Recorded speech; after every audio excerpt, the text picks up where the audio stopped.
Hello बच्चों, विज्ञान की इस कक्षा में आपका पुनः स्वागत है। बच्चों, हम अपने विज्ञान की किताब का पहला अध्याय हमारे आसपास के पदार्थ का अध्ययन कर रहे हैं, जिसके अंतर्गत हमने आपको पदार्थ क्या है और पदार्थ के अभिलाक्षणिक गुण धर्मों के बारे में बता दिया है। बच्चों, आज हम पदार्थ की अवस्थाओं के बारे में अध्ययन करेंगे।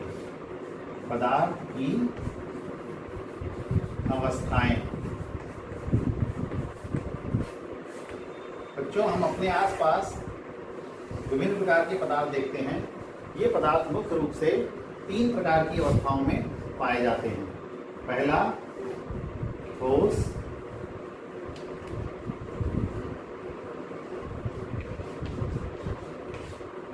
इसको कि हम अंग्रेजी में सॉलिड कहते हैं।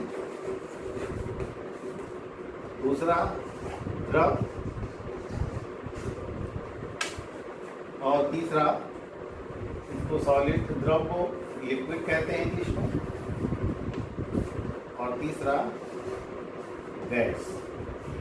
तो कोई भी पदार्थ मुख्य रूप से इन 3 ही अवस्थाओं में मिलता है, या तो वो ठोस होगा, या द्रव होगा, या गैस होगा। यानी पदार्थ की 3 अवस्थाएं होती हैं, ठोस, द्रव और गैस।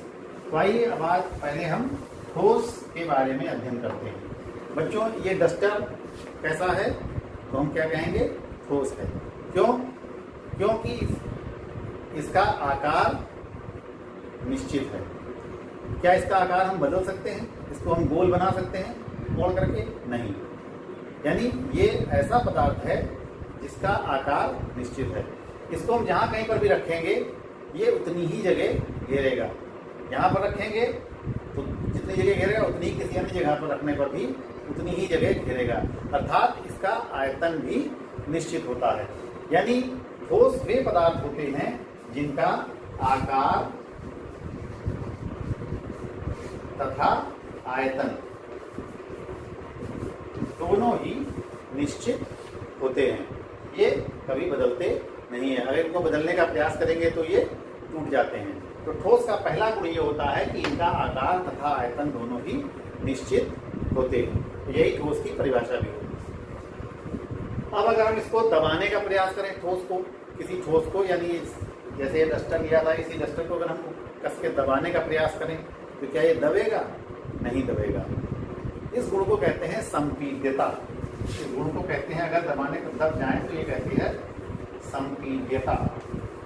यानी ठोस में संपीड्यता नहीं होती है। ठोसों को बहुत अधिक दबाया या बिल्कुल भी दबाया नहीं जा सकता है। लेकिन ठोसों में संपीड्यता का गुण नहीं होता है। आइए अब हम कुछ अन्य बातों पर विचार करते हैं।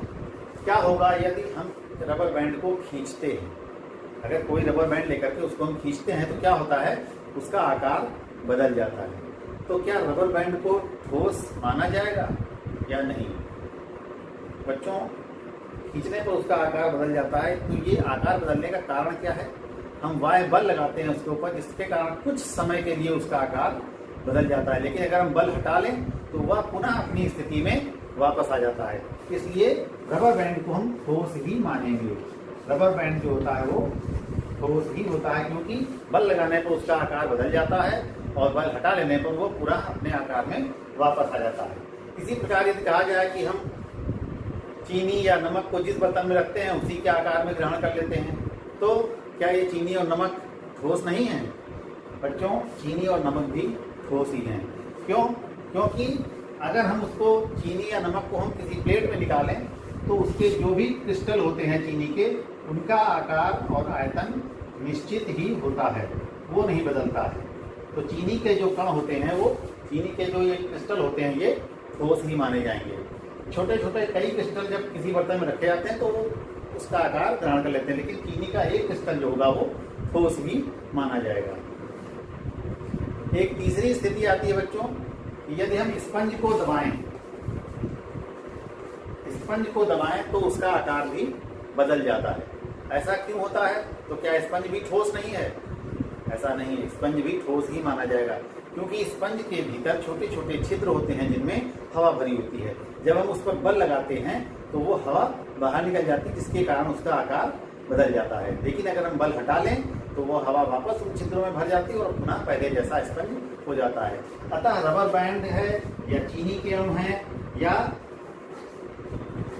स्पंज है, ये तीनों ही पदार्थ ठोस ही माने जाते हैं। आइए बच्चों, अब हम द्रव अवस्था पर विचार करते हैं। द्रव यानी लिक्विड। बच्चों, हम किसी बर्तन में पानी लेते हैं, दूध लेते हैं और तेल लेते हैं। ये तीन प्रकार के पदार्थ हम अलग अलग बर्तन में लेते हैं। इन तीनों में से अगर थोड़ा थोड़ा पदार्थ हम जमीन पर डाल देते हैं तो हम क्या देखते हैं? हम ये देखते हैं कि ये तीनों ही प्रकार के पदार्थ जब हम जमीन पर फैलाते हैं तो ये ढाल की तरफ, इधर की तरफ नीचा होता है, उधर की तरफ बहना प्रारंभ कर देते हैं। अर्थात इन तीनों ही प्रकार के पदार्थों में क्या है? एक प्रकार का बहाव होता है, यानी ये पदार्थ बह सकते हैं, अर्थात इनमें बहने का गुण होता है। इसी कारण से इनको हम तरल पदार्थ भी कहते हैं। पानी को, दूध को, तेल को, इसी तरह से अन्य पदार्थ भी हो सकते हैं, इनको कि हम तरल पदार्थ कहते हैं। क्यों कहते हैं तरल पदार्थ? क्योंकि ये जमीन पर गिराने पर ये बह सकते हैं, या एक बर्तन से दूसरे बर्तन में जब हम इनको उड़ेलते हैं तो ये आसानी से दूसरे बर्तन में बह करके चले जाते हैं। तो द्रवों में तरलता का गुण होता है। साथ ही साथ अगर हम 50 मिलीलीटर पानी लेकर के किसी गिलास में लेते हैं तो हम ये देखते हैं कि ये पानी जो होता है वो गिलास के आकार में हो जाता है, यानी ये इस गिलास का आकार ग्रहण कर लेता है। अगर इसी पानी को हम किसी कटोरी में उड़ेल देते हैं तो ये कटोरी के आकार का हो जाता है, और अगर इसी पानी को हम किसी लोटे में भर देते हैं तो हम ये देखते हैं कि ये पानी जो होता है वो इस लोटे का आकार ग्रहण कर लेता है। तो तीनों परिस्थितियों में हम क्या देखते हैं कि पानी का आकार बदल जाता है। परंतु जैसे कि हमने यहाँ पर 50 ml पानी लिया था, इसी पानी को हमने इसमें पलट दिया और इसी पानी को हमने इसमें पलट दिया, तो क्या अब यहाँ पर ये पानी 50 ml नहीं है? ये पानी अब भी 50 मिलीलीटर ही है, और जब हमने इस पानी को इस लोटे में स्थानांतरित किया तो अब भी ये पानी 50 मिलीलीटर ही होगा। अर्थात कहने का मतलब ये है कि प्रत्येक परिस्थिति में पानी का आकार तो बदल जाता है परंतु इसका आयतन नहीं बदलता है। अर्थात द्रव वे पदार्थ होते हैं जिनका आकार अनिश्चित होता है, यानी इनका आकार बदल सकता है, जबकि इनका आयतन जो होता है वो निश्चित होता है। तो द्रवों की परिभाषा इस प्रकार से कही जाती है कि द्रव वे पदार्थ होते हैं जिनका आकार निश्चित नहीं होता है परंतु इनका आयतन निश्चित होता है। इन्हें हम जिस प्रकार के भी बर्तन में रखते हैं ये उसी बर्तन का आकार ग्रहण कर लेते हैं। दूसरी बात, द्रवों में तरलता का गुण भी पाया जाता है।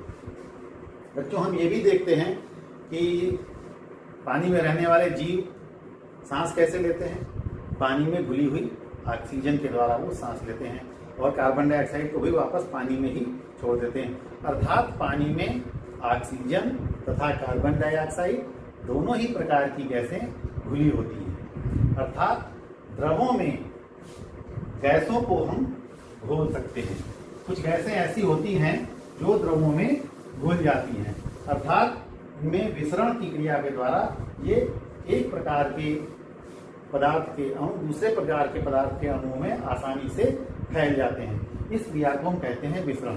एक पदार्थ के अणुओं का दूसरे पदार्थ के अणुओं के बीच स्थित रिक्त स्थान में फैल जाने की क्रिया को हम विसरण या डिफ्यूजन की क्रिया कहते हैं। अर्थात पानी में ऑक्सीजन तथा कार्बन डाइऑक्साइड आदि गैसें और अन्य गैसें भी दोनों ही प्रकार की गैसें इसमें घुल सकती हैं। उसी प्रकार से पानी में अन्य पदार्थ जैसे दूध, उसको मिलाया जा सकता है, पेट्रोल उसको घोला जा सकता है, ग्लिसरीन उसको घोला जा सकता है। तो कई प्रकार के पदार्थ ऐसे होते हैं जिनको द्रवों में भी मिश्रण बनाया जा सकता है, घोला जा सकता है, और द्रवों में गैसों का भी मिश्रण बनाया जा सकता है। अर्थात पानी में या द्रवों में विभिन्न प्रकार के पदार्थों को घोला जा सकता है। अब इसके बाद हम इस पर विचार करते हैं कि द्रवों का आकार अनिश्चित तथा आयतन निश्चित क्यों होता है। जैसा कि अभी बताया कि द्रवों का आकार निश्चित नहीं होता है परंतु आयतन उनका निश्चित होता है। तो ऐसा क्यों होता है बच्चों? जब हम किसी बर्तन में द्रव लेते हैं जैसे, तो द्रवों में क्या होता है, हमने पदार्थों के गुणधर्म के अंतर्गत पढ़ा था कि द्रवों में क्या होता है कि जो अणु होते हैं उनके बीच में जो लगने वाला आकर्षण बल होता है वो ठोस पदार्थों की अपेक्षा कुछ कम होता है। अणुओं के बीच लगने वाला आकर्षण बल ठोस पदार्थों की अपेक्षा कुछ कम होता है, और जब बल कम होगा तो क्या होगा, इनके बीच में जो दूरी होगी वो थोड़ी ज़्यादा हो जाएगी। जब इनके बीच की दूरी अधिक होगी तो ये अणु जो होंगे वो थोड़ा बहुत गति करने के लिए क्या होंगे, स्वतंत्र होंगे। थोड़ा बहुत उनके बीच में जगह होगी तो क्या होगा, इधर उधर वो खिसक सकते हैं, अपने स्थान बदल सकते हैं। इस कारण से क्योंकि अपना ये स्थान बदल सकते हैं, थोड़ा बहुत स्वतंत्र रूप से गति कर सकते हैं, इसीलिए इनका आकार निश्चित नहीं होता है। कभी हम इधर हो जाते हैं, कभी हम उधर चले जाते हैं, तो ये आकार अपना बदल सकते हैं। तो इसलिए क्योंकि इनके बीच में, अणुओं के बीच में आकर्षण बल कम होता है, जिसके कारण अंतरा अणु के स्थान जो होता है वो कुछ अधिक होता है, जिसकी वजह से इनके अणुओं में गति होती है, और गति होने के कारण ही इनका आकार बदल सकता है बच्चों। परंतु ये जो गति होती है वो एक निश्चित सीमा के भीतर रह करके ही होती है। इस सीमा को छोड़ करके ये बाहर आसानी से नहीं जा पाते हैं। इसके कारण क्योंकि सीमा निश्चित रहती है, इसीलिए इनका आयतन जो होता है वो निश्चित रहता है। तो जब निश्चित सीमा में गति होगी तो एक निश्चित जगह में ही वो रह करके गति कर सकते हैं। जब जगह निश्चित होगी तो इसका मतलब हुआ कि इनका आयतन निश्चित होता है। तो बच्चों यही कारण है कि जो द्रव पदार्थ होते हैं इनका आकार निश्चित नहीं होता है परंतु इनका आयतन निश्चित होता है।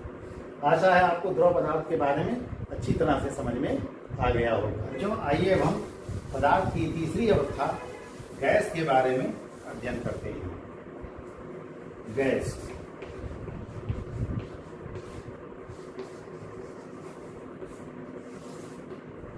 बच्चों, कहीं पर जब आग लग जाती है तो उस पर क्या होता है, धुआं निकलता है। क्या आप बता सकते हैं कि धुएं का आकार कैसा होता है? नहीं। अच्छा, दूसरी बात, जब हम पानी को गर्म करते हैं तो हमको पानी की सतह से भाप उठती हुई दिखाई देती है। जब पानी खौलता है तो भाप निकलती हुई हमको दिखाई देती है।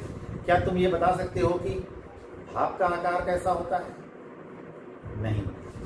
दोनों ही परिस्थितियों में हम ये कहेंगे कि हम जो भी पदार्थ हमें दिखाई दे रहा है उसका हम आकार नहीं बता सकते कि इसका आकार कैसा है। अच्छा, तो क्या दोनों परिस्थितियों में हम ये बता सकते हैं कि वो कितनी जगह घेरेंगी? नहीं।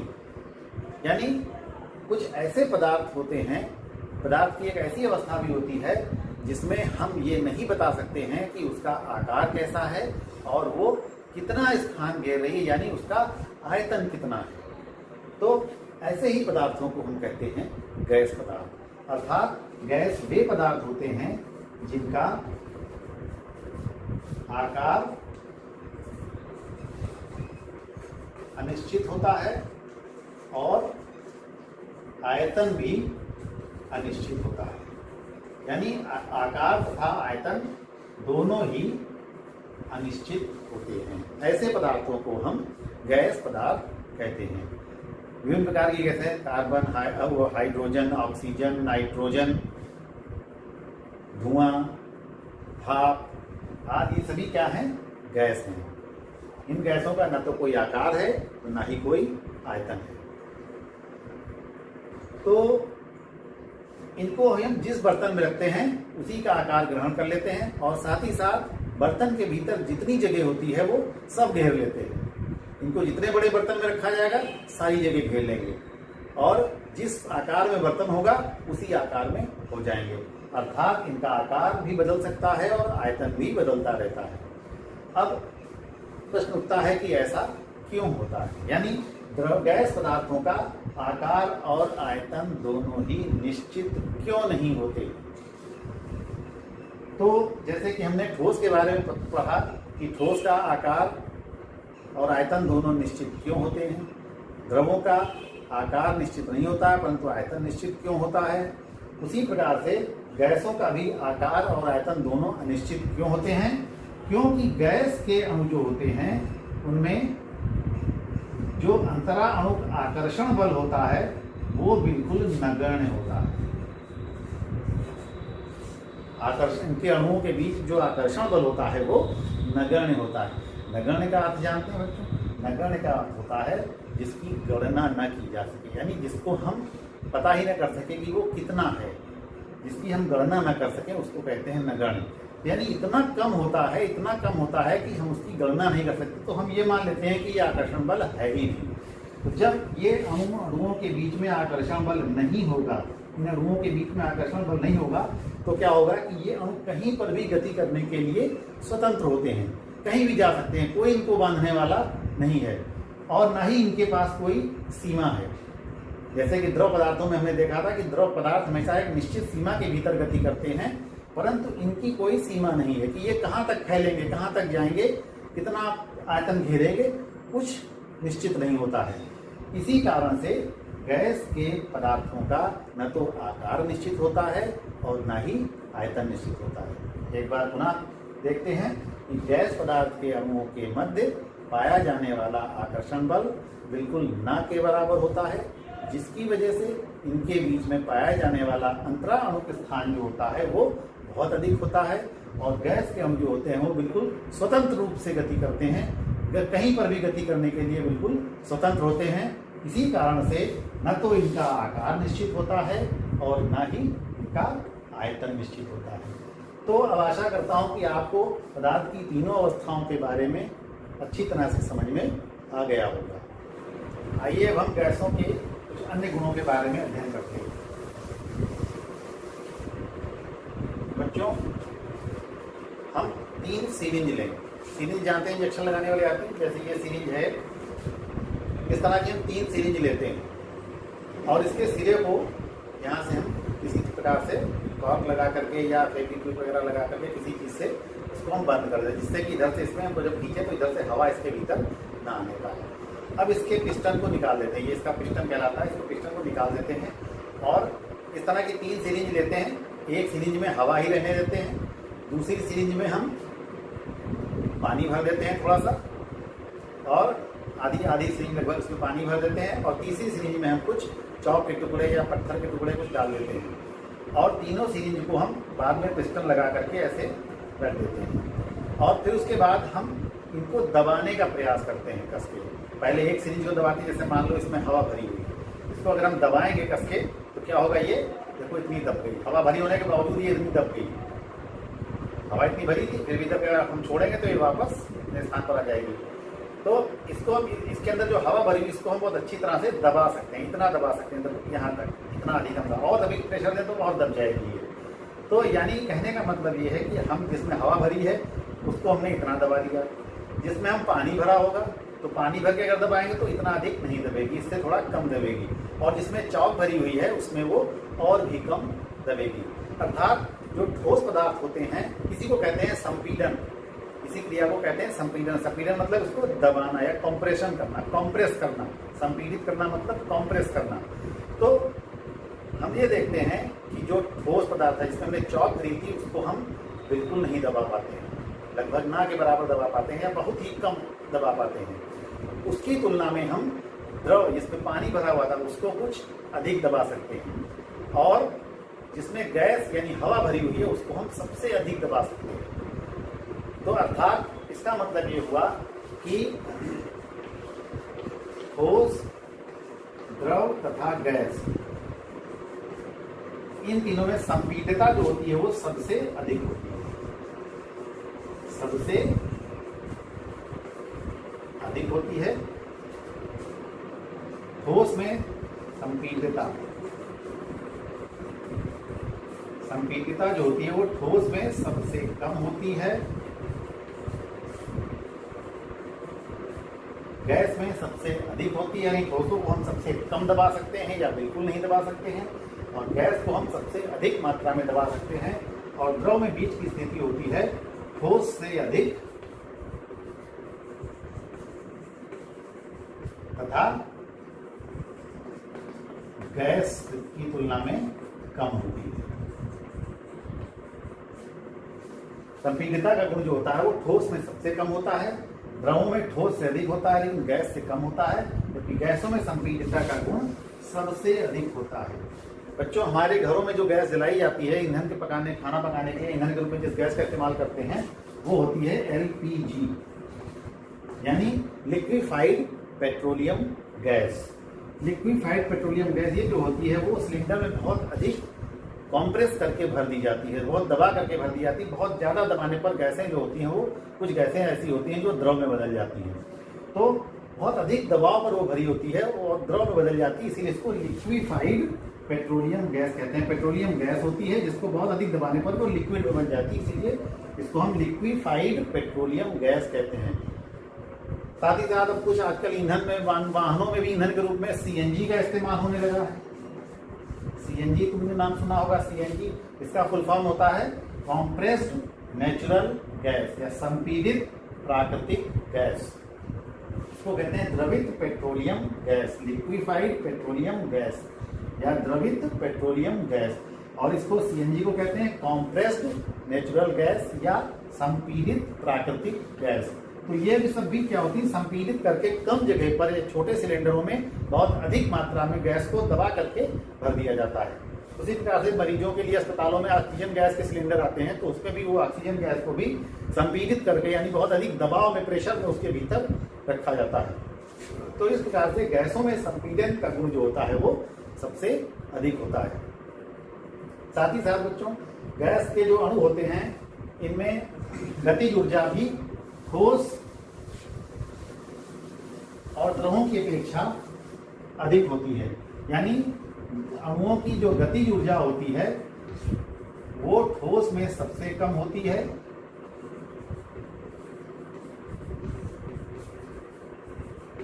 द्रवों में वही ठोस से अधिक,